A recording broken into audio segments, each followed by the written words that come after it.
Jom tukar lorong tepi rumah jadi cantik macam ni.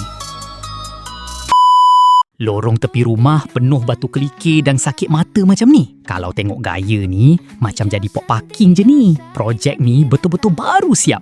Panas-panas lagi keluar oven guys. Asalnya tapak ni batu dan rumput pun malu nak tumbuh. Macam biasa, kita orang masuk buat groundwork. Siap tanam paip saliran, tambak pasir dan ratakan dengan teliti supaya tapak betul-betul level dan tak bertakung air. Bila tapak dah padat, barulah kita orang hampa artificial grass premium bunny grass ni. Potong bucu cantik-cantik, bagi ngam dan kemas ikut lain longkang. Dan korang tengoklah hasil dia. Laman tepi yang suram terus bertukar jadi hijau, bersih dan nampak luas sangat. Yang penting, lepas ni low maintenance. Tahan lasak dan kemas 24 jam. Kemas kan? Teringin nak lorong tepi rumah cantik macam ni? Roger bunny grass laju-laju.